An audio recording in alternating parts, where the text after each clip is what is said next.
Welcome back to Seeking True Love. Today I'm here with Chai Benson, and we are going to be talking about how do you assess someone on a first date. We're going to be talking about how you show up on the first date, how you assess who you should go on a first date with in the first place, because why waste time on a first date with someone that is just not going to be a fit for you? And you could have figured that out in like 5 minutes of looking at their dating profile or 5 minutes of talking to them before the date.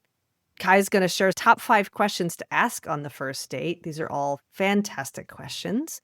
We're also going to be talking about red flags to watch out for and green flags, which are things that show you when to move forward, when the relationship is actually working out.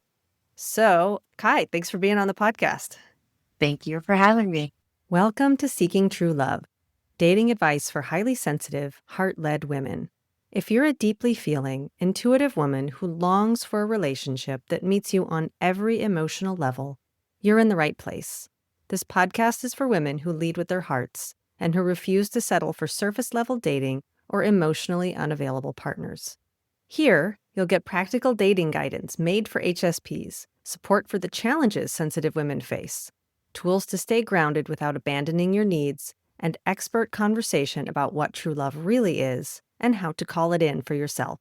Because your love story should be extraordinary. You're just right for me, and I'm just right for you. And I'll take your heart and squeeze so softly, so sweetly, forever love. Chai Benson lives in Long Beach, California. She is a licensed marriage and family therapist specializing in the everyday lives of neurodivergent families and adult individuals. In addition to neurodivergence, many of her clients are members of the LGBTQIA+ community and are in transition or navigating coming out. She provides solution-focused brief therapy, cognitive behavioral therapy, and eye movement desensitization and reprocessing, or EMDR, to clients who are experiencing complex PTSD, anxiety, and depression symptoms. Chai is also completing her 200-hour yoga teacher training certificate and teaches classes at Yogalution Movement. Did I say that right? It's Yogalution, Yeah, you got right? it. Like revolution, but yeah. Oh, yes. Yogalution. Teaches classes at Yogalution. Oh my God, now I'm saying it wrong. Yogalution Guys on the blooper reel. Movement. Yeah, whatever. Yogalution Movement and Wellness, also in Long Beach. And what was the thing you said about you live with your husband and 2 cats? Was that it? Yeah. I live with my husband and 2 cats, Dottie and Sagan. Oh, Dottie and Sagan? Cool names. Yeah. Okay, so Kai lives with her 2 cats, her husband and 2 cats, Dottie and Sagan. All Yeah, right. don't forget the Kai. husband. Yeah, don't. The happens. cats are like, who's more important, the cats or the husband? Yeah, I named the cats, not the husband. The husband will remain nameless. I don't know. Maybe not. Maybe not. We'll see what happens. So, yeah, it's all good. It's all good. And we'll probably get into how long you've been married, just because when I ask the question about true love, I think people do like to have a context of where is it coming from. And I've had a lot of people who've been married for however long, and I know that's coloring their experience of it. But anyway, let's get into this juicy topic here, because I know that when you and I first did our initial conversation of what are we going to talk about on this podcast, we had so many ideas, and I'm looking now at my notes, and Yes. I have like 3 times as many notes for you as I normally take. And I'm like, are we even going to get to all this stuff? Sounds about right. Yeah. It's because you and I are both, what did you call it? A psychology nerd? We're both Psychology nerds. nerd. And we, Yeah, totally. Yeah. Geek out on this stuff. we could just go all day and all night. But the theme here is assessing a first date. I think a lot of women, a lot of people in general, but we're talking about highly sensitive women. So let's just talk about the patterns that a highly sensitive woman can run in particular of really not dating with intention, really not assessing a first date, and almost getting like kind of caught up in a guy, or being like, oh, he's this or he's that, or I'm just going to go on the dating app and start swiping, and they don't really know what they're looking for. They don't really know what they want. And then they end up in these bad dates, so they get like weird, creepy messages on the app. Although I think now you have to match with somebody, so a lot of that isn't what it used to be, thank God. But It's before we even get to assessing the first date, I want to hear your thoughts on how do you assess who to even go on a first date with? I think that's a really great question. A lot of my clients who are dating are using online dating. They say, I'm on the apps. They aren't really sure what to move forward, how to move forward, what to look for, and should they chat for via text? Should they have multiple phone calls? Should they just jump in and meet the person right away? Say for highly sensitive women that a little bit of time to assess some things via text and then maybe moving on to phone call and then maybe moving on to meeting in person. Noticed in talking to men who are potentially highly sensitive people, but potentially not, a lot of men want to meet right away. And Hmm. it's because, as we talked about before, one of men's greatest fears when they go on a first date is she going to look like her pictures? Is she gonna be as fit or as attractive as she says or as she looks in her pictures? So they're being deceived. And what is one of the biggest fears that any woman, not highly sensitive or not, what are one of her biggest fears? It's being assaulted or being raped Hmm. or having her physical body being injured in some way. And I think this is a healthy fear. Um, we shouldn't let it take us away from getting to know the person, but having a healthy, honoring fear of like meeting somebody and the dangers that come with that. And perhaps in people online, there were many dangers when I was dating online in like early 2000s, but pre-smartphone, meeting people on like ICQ, and there were a couple of others, AOL Instant Messenger, pre-app. So there were a lot of there was a lot of time taken to ask some questions via text. And I think one of the first questions is like, what are you looking for? And the apps usually cover that, but this is something that you can get over text. Um, and you can get clarity over text. It's always up in writing. It's always good to have receipts that you can refer back to it later and say, there might be something, and this is a little teaser for a red flag, but there's a disconnect between what he's saying on the date and what he said via text. Congruence is really important. And if there's a lack of congruence, that might be a red flag. But spending a little bit of time texting and constantly, like you're assessing, is he pushing me? Is he pushing me? Is he pushing any boundaries? Is he pushing like, hey, we need to have FaceTime or we need to have a video call? Is he pushing to meet in person before I'm ready? So checking in with yourself and then also checking in, like assessing what's his level of delayed gratification. That's another green flag. Can he delay? I get that he's excited. It feels really good to have someone excited to meet you. And that can get really thing and alluring, but check in and see like how patient is he? Because patience is definitely a green flag. One of the reasons that I married my husband is because he is the most patient person that I've ever met. Patience is Well, great. I want to touch on all, Yep. yeah, I want to touch on all that. Before we get into all that, let's circle back. Why is assessing so important? You brought up the physical safety. I know that that's something that I think about and have thought about my whole dating life. How do you stay safe? It's very interesting that you brought up the different fears that the women are looking out for their physical safety, or hopefully you are. If you're not doing that, let's start there. Men are more looking out for, am I going to be deceived? So there's already those differences, but why else would somebody want to really take the time to assess who they're gonna go on a date with, and then are they gonna go on a second date? I think there's a lot of really important information when you're first meeting somebody. Sure, getting wrapped up in this novelty of a new person, it can allow people to put their best foot forward. But I think there's some key things that you can really draw from the person, from their ability to transition. Like, okay, so we're going to move from having a phone call to like meeting in person.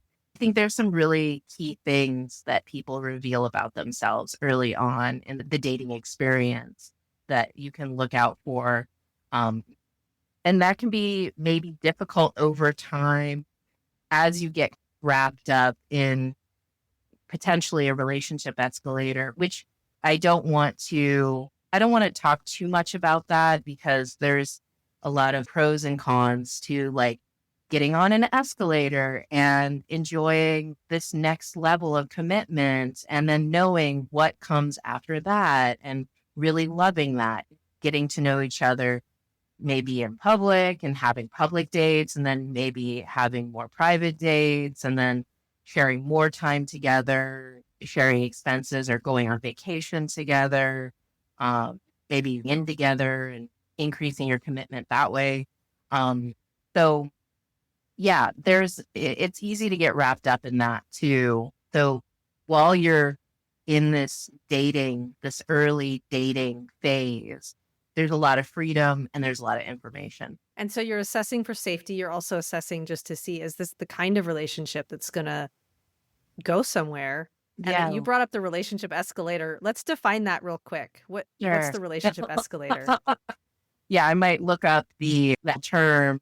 Um, it's this theory that relationships have a bunch of different phases or floors to them as you're moving towards closer commitment, closer entwining of lives.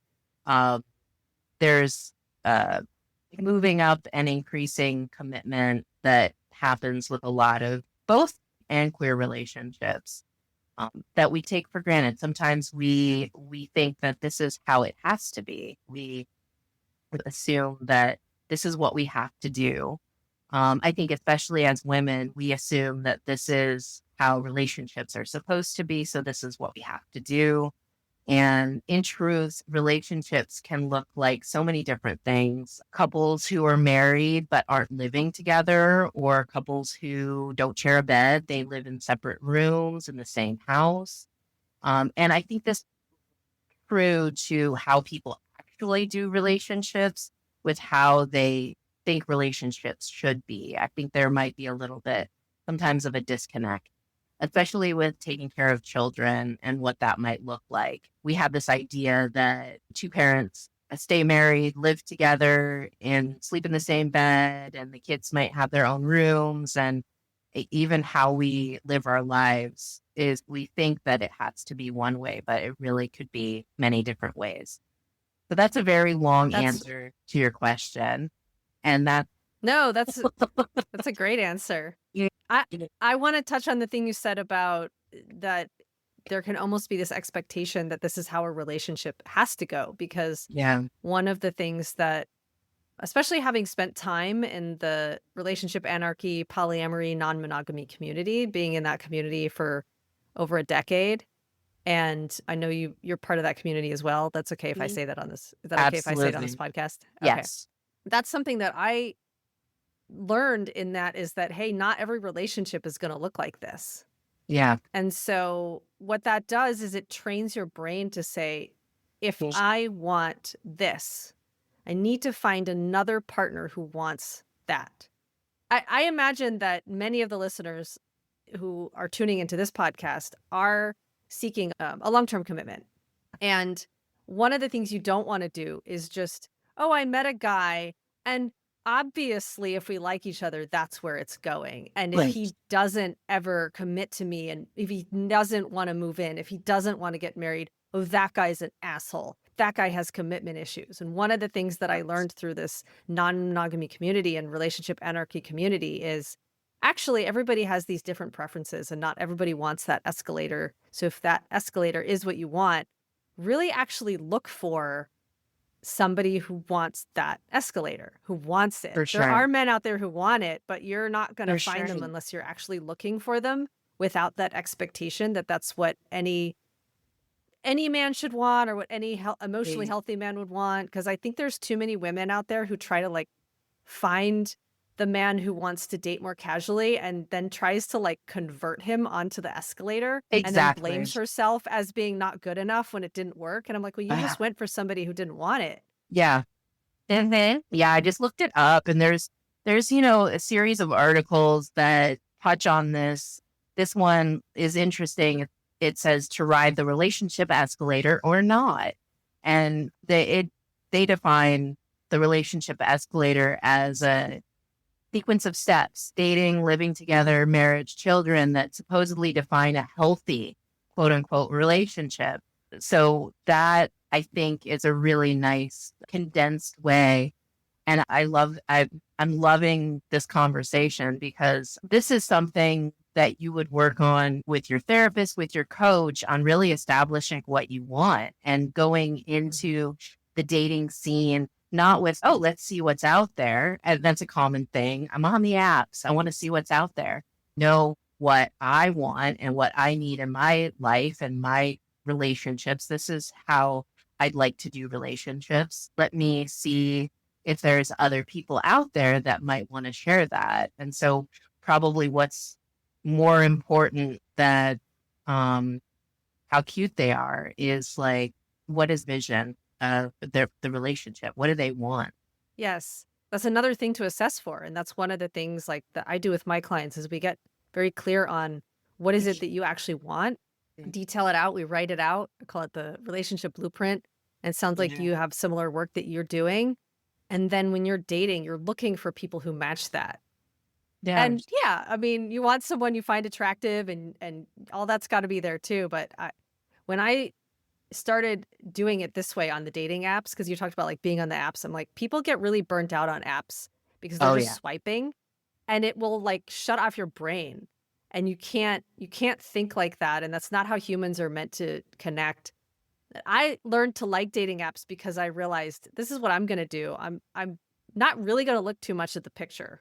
I'm going to look at the picture Yes. just to make sure this is someone that I might find cute if I meet Remote. them in real life. Yeah, 'Cause, remotely. it's just, yeah, there's some, I don't have like one type, but there's like certain types that I'm not attracted to. And I'm not going to get detailed on that because I don't want to offend anybody. But there's certain physical types that I'm like, that's not my type.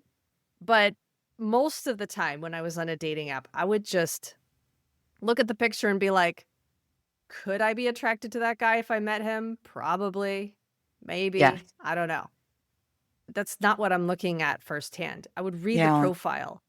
What does this person have to say in their profile about what they want? And if they Yeah. have like that one sentence like, I'm just here to see what's here, I'm like, left. Because Yeah. that's Right. what you're telling me is that you're not going to put effort into dating. You can't even take time to fill out all the questions on the app. That's the level of effort that you're going to put into a relationship. That's not good enough. You might not So, you might not have done the work before either. And that's the other right. thing is that if you've done this like self-awareness work with a coach or a therapist and you're going into this with that level of self-awareness, you absolutely want to be able to meet somebody who's willing to do that work too on their own without you. Yeah, you don't want to be dragging someone along. You don't Yeah. want to become their therapist. No. Even if you've got the training and the license, you do not. Trust me. Yeah. I don't know if this is true for you, but I almost have to resist the temptation sometimes to like therapize my partner a little bit. Oh, I So don't even resist, but we've been you together don't for a resist. while. We're about to celebrate our 17-year anniversary. We've been married for, Oh, yeah, so we've been married for congratulations. 10 years. We got married on our 7-year anniversary. We Lovely.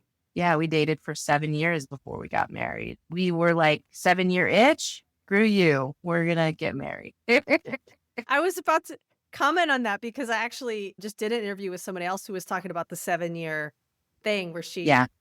she'd been with her husband for 11 years and she said that when that 7 year, because every 7 years you like change and your body cycles, and I think there's some magic to the 7-year thing like that. And so she was saying that she passed the 7-year mark and was like, yep, still want to be with him, and that was a milestone for her as well. So I love that you guys got married. You're like 7 years, we're doing it. Yeah, exactly. Team effort. We were like, and also both of us are really bad with dates. So we're like, we're going to remember our anniversary if we get married on our the 7 years that we'd met like on November 15th. That's our 2 days. 2 days. We're going to Oh, wow. Yeah. anniversary on a 2 days Saturday this year. from Yeah. well, happy anniversary. Oh, thank you. Yeah. So that's the first question, right? What are you looking for? That is something that you can really that can be assessed by looking at their profile. You might want to ask that question on a first date too, just to see if there's that congruence there, that meeting of information that he's telling you in person versus the information that he's putting on his profile and Mhm. that he's telling you via text or phone call. And don't be shy about it. Yeah. There's women who get so weird and coy, like they want to get married and have kids, and then they're like, I'm just here to have fun because they think that's what the man wants to hear. Do Don't it. do that. Don't do You it. can say, yeah, you can say you want to get married and have a family. It doesn't mean you want to, like, don't be like, let's go get married and have a family on the first date. Sure. That's a little much, but That's you much. can just say, that's what I'm looking for. I'm looking for somebody to have a family with one day. For sure. And, For sure. if some guy runs away from that, good riddance. Yeah. That's a clarifying moment. I like to say this is a Right. clarifying moment, and it's a gift because now you can go out and find that quote unquote Mr. Right because Mhm. Mr. Wrong just left. So you're free and clear to go and discover somebody that is really wanting to meet you there. I think part of this is about efficiency too. Like we're all For busy, sure. and especially as a highly sensitive person, you're going to get overwhelmed. You don't have time for these bad dates. You don't have time for like endless messaging with people who True. aren't going to be a fit for you. So the more clear that you can get, the more you can. This is again where I actually really like apps is you can just get so Yes. efficient. Just like I'm going Yeah. to swipe left on all these things and that's going to take me half a second to do that. And I didn't have to waste time on the bad date. I don't even remember the last time I had a bad date. I mean, now I'm out of the dating pool for the last year, but I was very proud when I got to the point, and this was years and years and years ago in the world of polyamory, that I just didn't have bad dates anymore. Like the Yeah. worst thing that would happen is I had a really great time with someone that I wasn't sexually attracted to and was like, let's be friends. That was like Yes. the worst thing that happened. Yeah. And I was like, this is pretty good. This means I'm doing something right, that's the worst thing that could happen to me. Yeah, I love that. You're gonna go out and have fun, and I think that's really important that you have fun with it and you're playful. But I tell my clients to get back on that horse. If you get kicked off, if you fall off the horse, if the horse just isn't a good fit, and this is, I know it's a horrible metaphor to consider a guy a horse because if it was the other way around, it would be even worse. But right, get back Too. into it. You might have big feelings about something not working or a person turning out to not be a good fit, but like get back into it, like feel the feels and then get back into it because you don't want to like spend too much time healing from rejection from somebody that you met, a few times, like or once. Mhm. It's a dangerous game to build up this fantasy in your head of what this relationship could be. Although I do it all the time, fantasy is a beautiful escape. I have a very active imagination. So that was one of the things that I would kind of build up as I was getting to know somebody. I would fit them into this dream that I had of this relationship. And then I would lose touch of kind of what the person was bringing to the table. I was just focusing on what the dream was. Let go of that dream with that person if it turns out that they're not the right fit and get back into it. Yeah, And I love that. I've done that too, by the way. I've done yeah, I've built up so many people in fantasy and it's a practice. It's a practice not to do that. yeah, yeah. You have to actively not do that or remind yourself like, oh, I'm fantasizing right now. I'm disconnecting from this date or I'm disconnecting from what this person is telling me and what they want. So yeah, staying present is really important. started doing this thing, there's like that technique where if you're somebody who's prone to anxiety and worry, you can like, I'm going to set a timer for 5 minutes. And during this 5 minutes, I get to worry about everything and then I'm going to let it Yay. go. Like I I love it. started doing like a fantasizing variation of that Ooh. when I Mhm. really caught myself doing that, where I was like, okay, for the next whatever amount of time, I'm going to just let my imagination run wild with all the fantasies of this person or what this relationship could be or what it should be, knowing that that's what I'm doing. And then at the end of it, like just go, all right, that was fun. Yeah. Yeah. Put that on the shelf and know that that is in this container marked fantasy. It is not reality, and it shouldn't be integrated into your everyday reality or your relationship with this new person. I was looking at these questions and I'm noticing that just a quick warning. What are they? One of my 20-something clients, she says, trigger warning.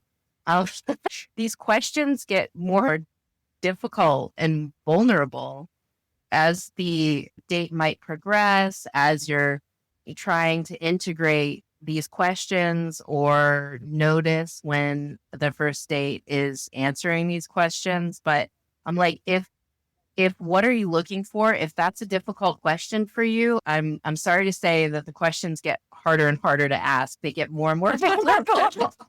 Yeah. So If that's a hard hear question that. to ask, you're not ready to date. That's what Yeah. I would say. If you Oh, don't I know what like you're that. looking for, Mhm. close up the app. I mean, you can go out, obviously, have fun, go out, but like, Sure. don't go out trying to find whoever. Yeah. Like, just go out and have a good time. Yeah. Like, it's just not, I don't ever, I think this is part of why I got to this place where I wasn't having bad dates is I got so intentional about what I wanted. And it, what I found is the more clear you get, I've seen this with clients too, that everybody thinks they need to be open. I think that's especially a thing for I gotta be Oh, open. I gotta be yeah. open to whatever. Super And flexible. that's not, yeah, I gotta be the surrendered feminine. If I had $1 for every time I Yes. heard that, I could Ooh. retire right now. And this is something I noticed too with clients and with myself is that like the more specific you get, Yeah. the easier it becomes to find that match.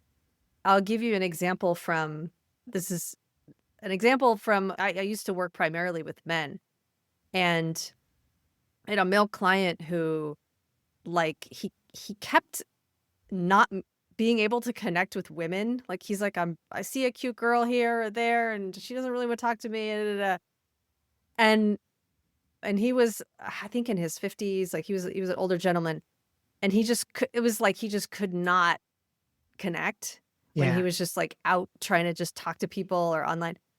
And at one point, he told me about a very specific kink that he was into. Oh, And I was like, well, what would happen if you went on like FetLife or one of those places and specifically looked it, for he was a dom, specifically looked for the sub that wants to do that with you. And absolutely. he went from getting like women kind of giving him the side eye on the street to like, as he put it, these gorgeous 20 somethings and he's in his 50s texting him and being super into it. And I was like, see, Yeah. because you found the match there. Yeah. And he was like, what is going on? And I'm like, well, what is going on is that you have a specific thing that you like and they have a specific thing that they like. And especially in that kinky space, it can be very vulnerable as a submissive woman Yeah. to, you have to vet for safety, you have to vet and assess for all these things. And there's additional layers of making sure that the person is emotionally safe. And because he was my client, I told him, just based on how I know you and how you're showing up to these sessions, I see you as being somebody who is going to take very good care of your subs. So like Yeah. lean into that because I think you're going to do well. And he did. And I've had other experiences and examples like that as well, but Yeah. that's always the one that stands out to my mind where it's like the more specific it is, the easier it is to get. Very counterintuitive, but very Yes. true.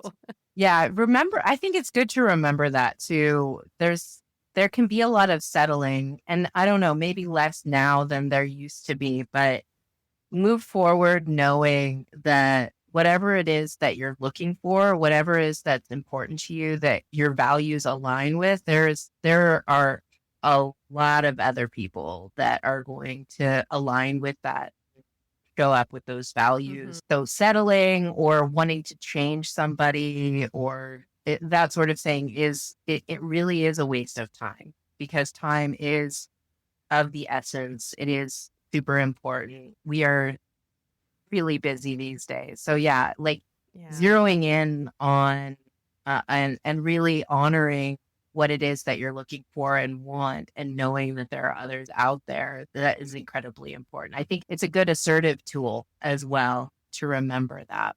Yeah. Okay, so let's say somebody doesn't know what they want. They got that part down. They've done their screening and now they're Yes. on the first date. You have 5 questions that you like to ask on the first date. Let's go through those. Yeah, okay, so I think this is a really great like icebreaker question. What about interests you? So why not any of those other cute girls, right?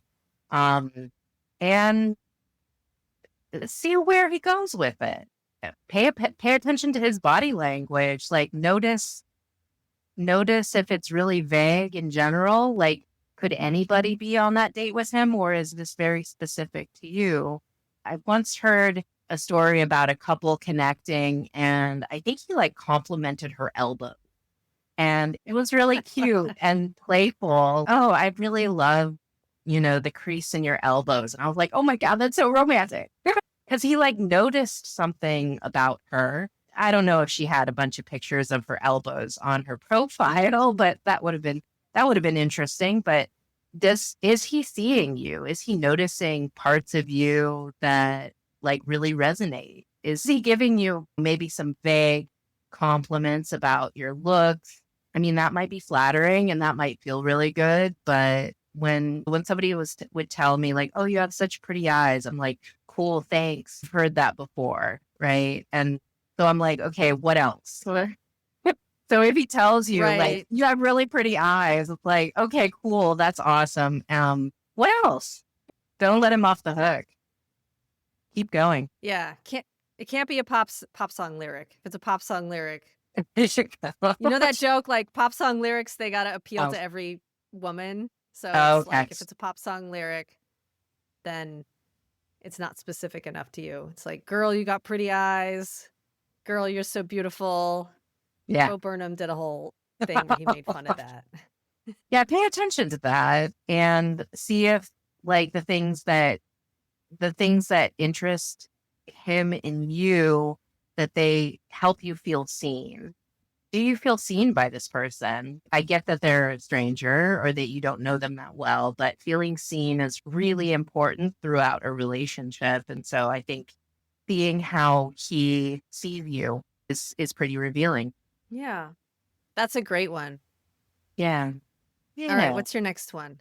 Okay, so the next one might be integrated later on in the evening. If this is an evening date, maybe it's a lunch date, or maybe it's coffee, but great a little bit later on. What does your work-life balance look like? And this might be a question that you can answer based on what he's telling you. So if he's spending long hours at the office and you're looking for somebody to share children with or to have children with, that might be conflict of interest. I know that a lot of people, they want to find a man that's like a nice provider, but if he's a doctor, he's probably going to be working a lot. And how do you feel about that? And it's not one work-life balance is better than another. It's what's going to work for you. If you want to spend more time with your partner, if like you want to spend time with your partner daily, that might be difficult if he doesn't have his work-life balance in check. You're also going to know like how stressed does he get. So that is a good either green flag or red flag. How does he handle stress?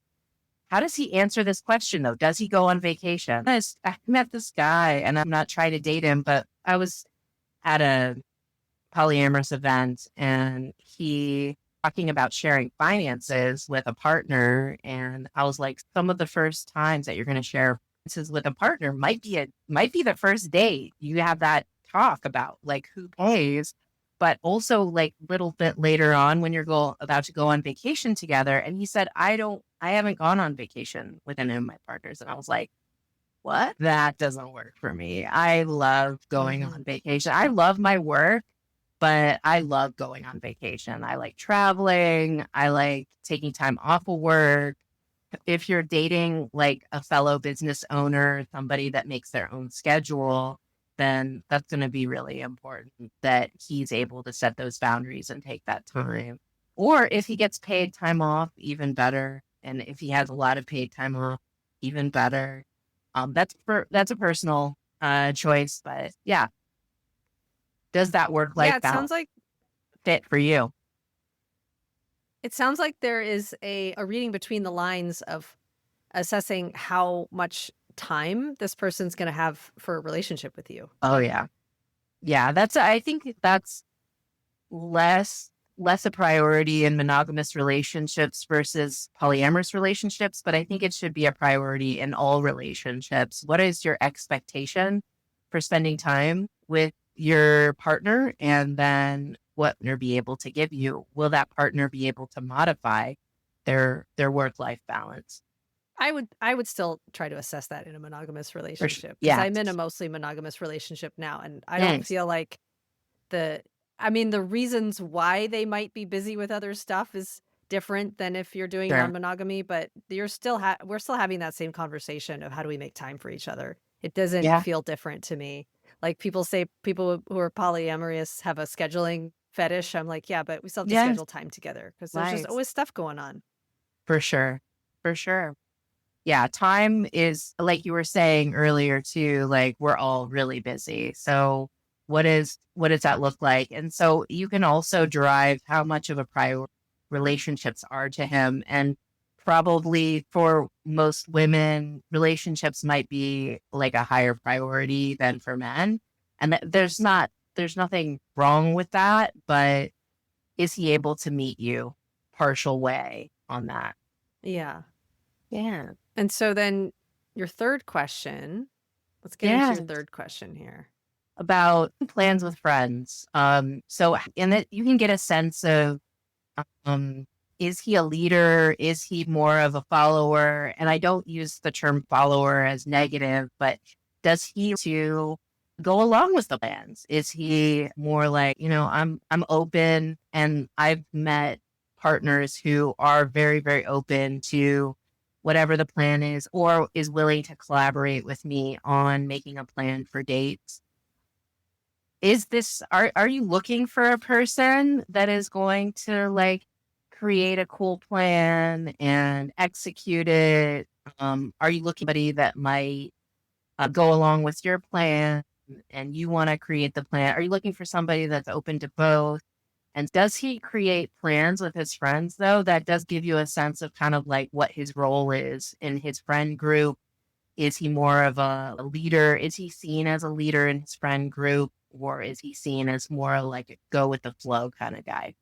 I like that you brought that up because, again, like the relationship escalator, this is one of those traditional things. It's all over the dating advice world still, especially for heterosexual relationships, that women are supposed to be like more surrendered and follow the lead of the man. And if he's going to be in his masculine energy, that's always how people describe it. If you're that when the man is in his masculine energy, he's going to be the leader. And when you're in your feminine energy, you're just going to naturally follow. And that's not what I have found in real time. Yeah. It's actually something that my it's something that my current partner and I kind of make fun of a little bit now because we both we've known each other for a long time and we both did personal development work independently of one another. We dated in our 20s, broke up, did personal development work, got back together in our 40s, and we both were exposed to this and like drank the Kool-Aid of it for a while and then realized how much it didn't quite match up with our personalities. Yeah. And that's not to say that I would throw away everything about it, but I like that you're talking about it from this place of non-judgment of like, what do you prefer? As Yes. opposed to this assumption that, oh, when he's a man, he's going to do it like this. I mean, even some of my very early dating advice, like when I was blogging and talking about this stuff, like way back in like 2010, you can see some stuff that I wrote about, like the masculine does this and the feminine does this. Although I'm pretty proud of the fact that even back then I said, as a human being, you need to develop the capacity for both. But since then, I've let go of it more than that and said, I don't even think this needs to be gendered. I think you can just have these different personality types. And I am someone who likes to make plans.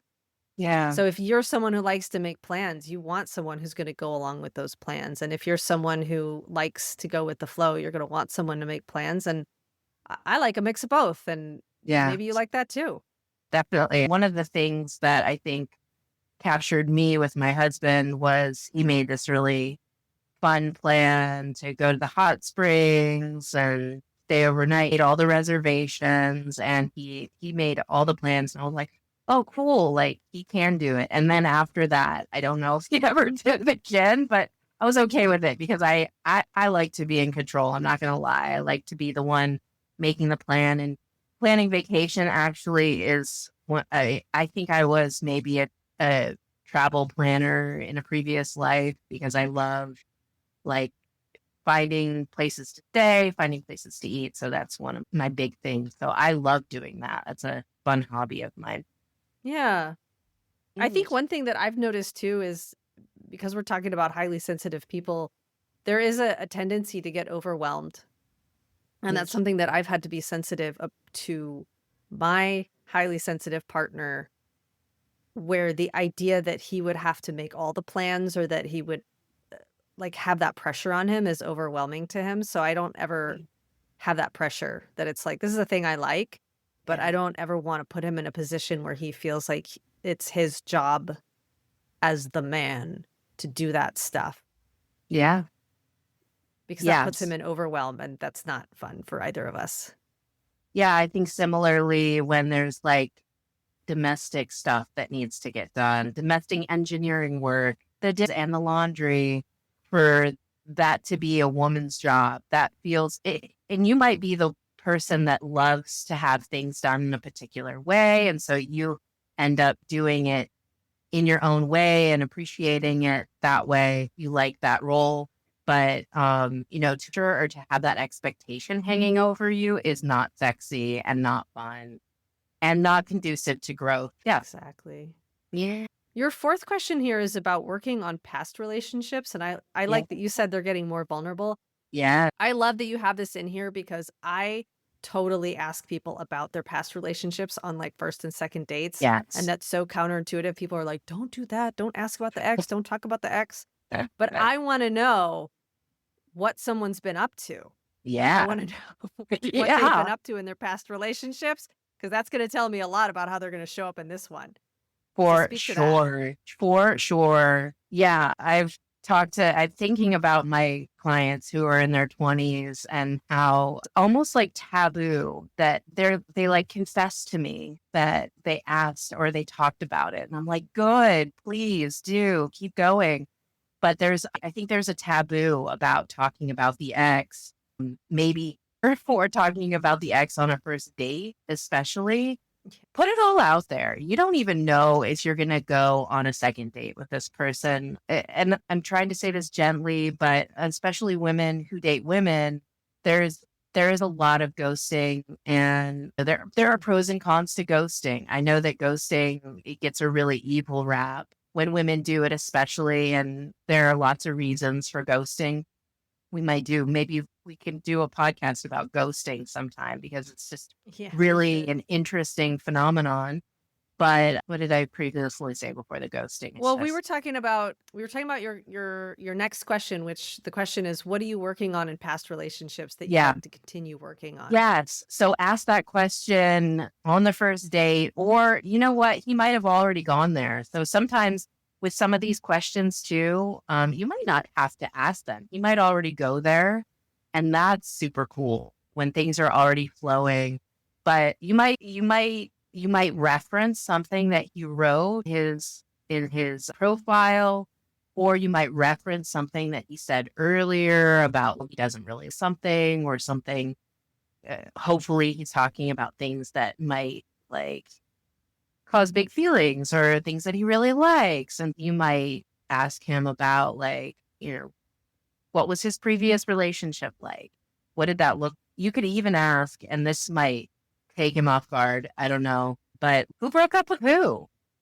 Just once you're warmed up, and I think the Sure. questions get more vulnerable because it takes me as a woman to a little bit of time to get warmed up. And then once I'm on a roll, like, try to stop me.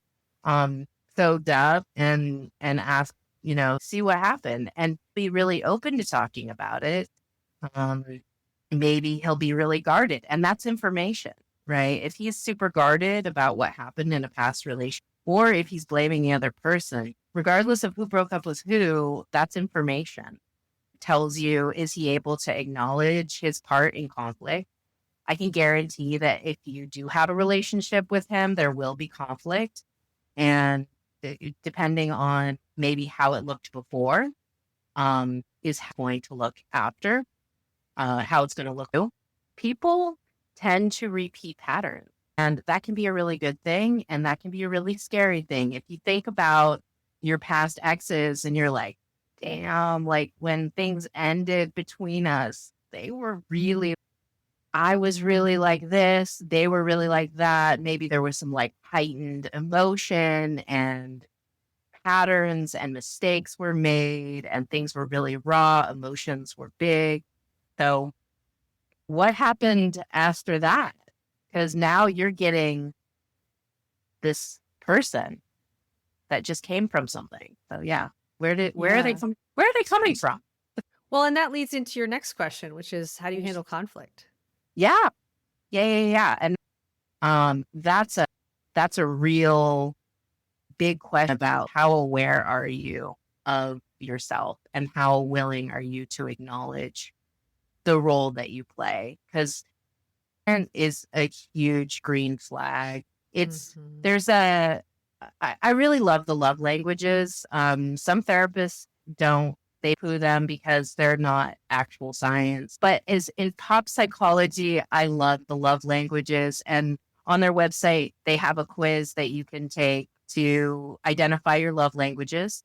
And I have a quiz to identify your apology languages. And acknowledgement is an Hmm. apology language. Some people like to just hear the words, I'm sorry. Some people like your acknowledgement. Some people like to hear action steps for how you're going to do it differently. Um, all kinds of ways that people really receive an apology. So I would say I actually didn't know acknowledgement. that. I got to check that out. Yeah, check it out. It's fun. I knew about the love languages. I didn't know they'd added apology languages. So now I'm thinking like, I like action Yeah, steps. me As soon as too. you said that, I was like, action steps. I gotta. Yeah. Words are cheap. Words are really cheap. I don't want to hear you saying I'm sorry a bunch of times and not being able to follow it up with some kind of action like that. That just does not fit for me. Yeah, I would almost. I mean, obviously the apology and the acknowledgement are great too. But I would almost rather have someone be like still kind of pissed off and just kind of like, ugh, like that, but then go like fix it, even if they Yeah, fix it in a huff. That's better than apologizing and not doing anything about it for me. for sure. For sure. Yeah, All right, regulation. let's get into some red flags because we already Yeah. touched on one of the red flags here was blaming the other person entirely when it comes to past relationships. This is a huge red flag for me. And this Yeah. is one of the main reasons why I ask people about exes and like where they've been is I just want to know like what if you did have a breakup, are you going to take responsibility? Not that they can't bitch or vent about the other person too, like I want to hear all of it. But if they're constantly talking about how the other person treated them badly and there's no reflection on, well, here's how I contributed to the problem, then you're like, oh, you're somebody who's going to be blaming me for everything when we get into conflict. Yeah, exactly. That red flag is, or that pattern is going to be transferred over most likely, unless in the relationship he did some very serious therapy in between. Let's say he had a really gnarly breakup and it was very hurtful and he went and joined a group or went to therapy or did some more training, maybe learned about nonviolent communication, like all doing things because of um, the mistakes that he's made or the patterns that he's engaged in or the ways that he's been hurt. Let's say he was really hurt by that past relationship. He really wants to like make sure that doesn't happen again or that he's able to better navigate that in the future. So that is a green flag if he is, and it is this is a gem. So I wouldn't hold that to every man that you meet. Is he willing to ask for help? Because I'd say a majority, my husband included, like we had some tough times during quarantine and I was like, I think we need to go to therapy. And he's, no, we don't. I was like, well, that hurts. Being a therapist and having your husband tell Mhm. you like, no, I don't think therapy is going to help it was tough. But over time, I think he's softened. A lot of times when people get depressed, it's very difficult to ask for help. And it's very difficult to like go out into the world in general. It's like a lot of times people go within and they withdraw. Mm.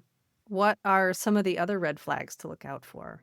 We talked a bit about it earlier, but incongruence. And I don't think we talked about that in our earlier conversation, but incongruence. So he says something that's out of alignment with what he said on his profile or what he has said previously, maybe in a phone conversation or a text, something that doesn't match up. And you might notice that you're feeling confused about it. You might check in with yourself and say, wait, what's that? Some of us who have experienced trauma in childhood, we're pretty keen on noticing when things aren't matching up, myself included. So noticing when he says something maybe in passing during a phone conversation and then he mentions it in a different way while you're out to dinner. And I'm thinking about something like benign, like his favorite food. He maybe talks about like his favorite food while you're talking on the phone, and then he later references it. Maybe you're out to dinner and he points it out. He's, oh yeah, yeah, it's my favorite. It's cool. That's congruent. But like it can look like other things too, like the story that he told you about breaking up with his ex is pretty consistent from the story that he's telling you now while you're in person. So congruence is a green flag. Incongruence can be a red flag. The green flags are usually the opposite of the red flags. Another one that we had talked about is somebody trying to dismiss your experience. And I want to highlight that one. Also around boundaries, like small boundaries, simple Yeah. boundaries, because that's especially true for highly sensitive people where they may say this place is too loud or these lights are too bright or just whatever that is for them that you want to pay attention to as somebody like able to acknowledge that as being real for you. Not that they're gonna even necessarily change it if it's like we're in this place and find it to be like the lights here are bothering my eyes. Not that they have to be like, oh, well, let's just leave, like if you're in the middle of dinner, but just being like, oh, that's too bad. Like, do you want my hat or do you want to move? Like just Yeah. something where they're trying to help instead of just being like, what are you talking about? The lighting is fine. Like you really got to watch out for that dismissiveness. I think you're going to pick up on that pretty early on, maybe even before meeting. How responsive is he to little boundaries? Able to talk on the phone at that time. Let's set up a new Mhm. time. Is he really upset? Did something come up and you have to cancel a date? That is going to be really indicative of, is he going to respect your boundaries? Is he very rigid in his own way of thinking? And so, yeah, dismissive of your own needs or your need for boundaries, like we were talking about earlier, a man that understands some of the struggles of what it's like to be a woman and the dangers that it can be on going on a first date, he's going to be patient and understanding when you say, I'm not ready to meet in person. And so if you're getting a responsiveness from him in the beginning before you even meet in person, then that's a green flag. Definitely. Another one we had talked about was how polite they are and how they treat staff if you're out somewhere or how they treat their friends or other people like that. Speak more to that one. Yeah, yeah. This is um something that it's a lot of people aren't conscious of how they might talk about or complain about the service or the food. Now, let's say that the food comes out and he doesn't get what he ordered. How does he handle that? Like, how does he handle disappointment? I think that's really important, like, meter to gauge. How rigid is he? How does he handle disappointment? How does he express disappointment? How does he express frustration?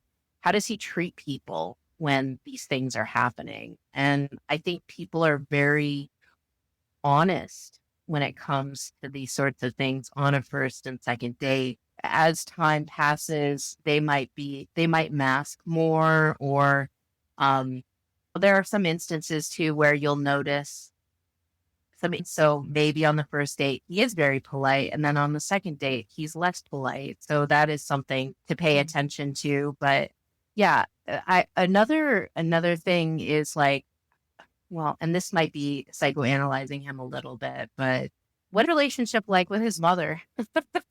I would ask that too. Yeah, you can ask that, or you can just assess that. You hear him talk about his mom, or you hear him talk about like planning something with her, talking to her. Listen, like, perk your ears up to see how he treats or how he talks about her, and also how he talks to her.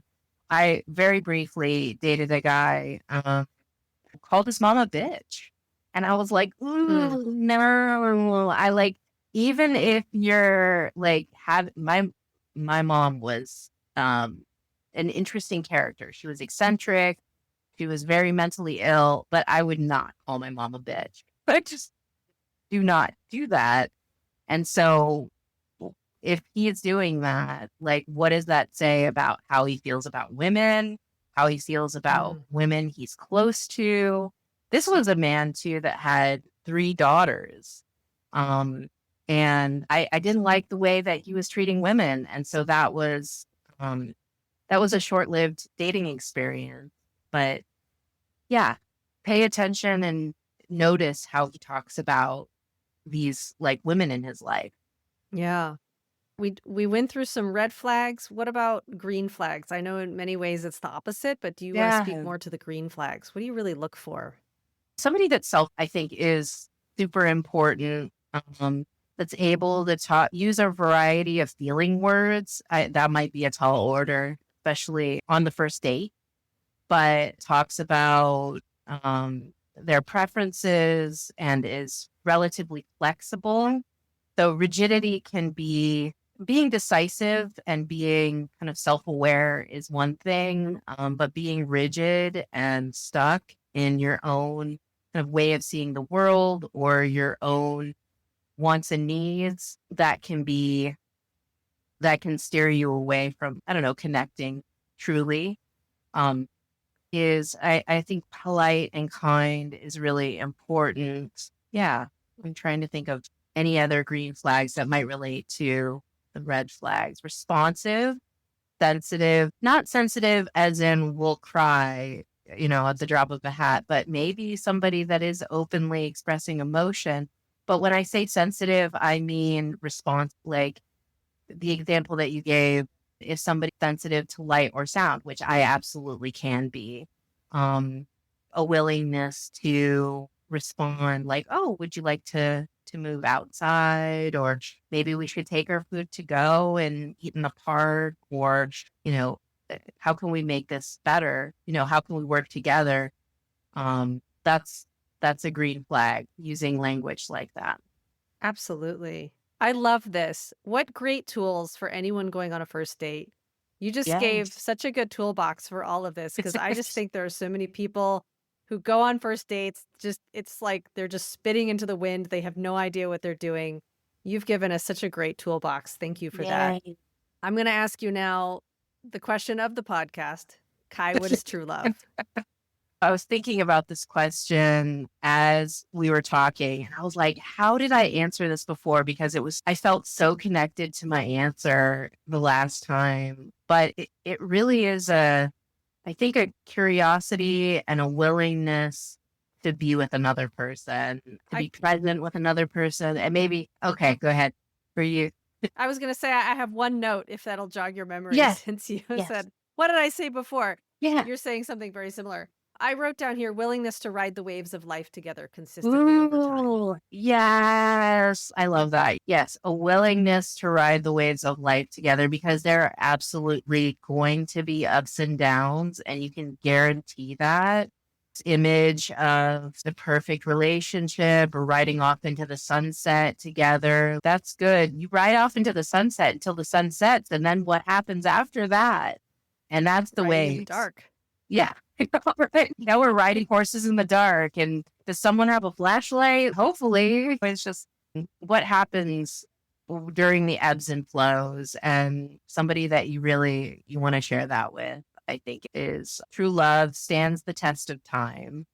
Just because it doesn't last long, doesn't mean it's not true love. But I think true love does stand the test of time because it means riding the waves together throughout. That was such a beautiful answer. And it prompted in me a follow-up question of how would someone assess a first date to see is someone else looking for a true love connection? That is a really good question. I think with some of these green flags, the flexibility, the responsiveness, the kindness, the willingness, curiosity is, I think I forgot to mention that as a green flag.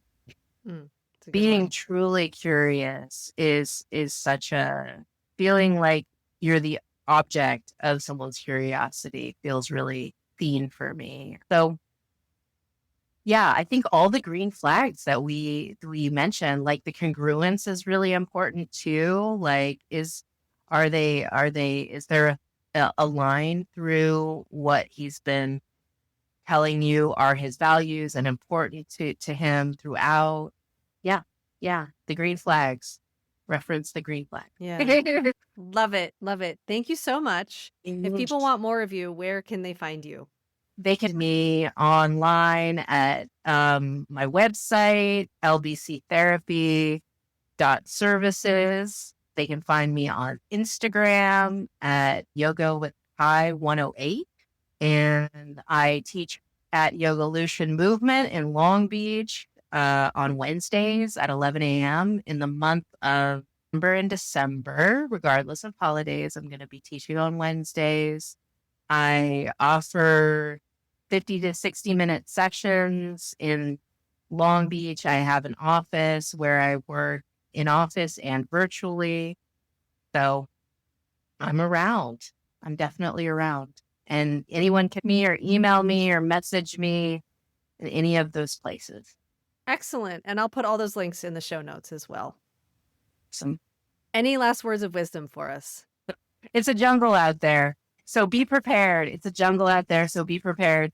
I call online dating like dating Jumanji, basically like in the movie where you just get dropped from the sky and you're looking around like, who is here that I'm going to go on into this jungle with, and you have to like figure each other out. And so it's not an easy thing to get to know somebody and build a relationship with somebody, getting dropped from the sky and not really having any context with how this person moves through the world. So keep going.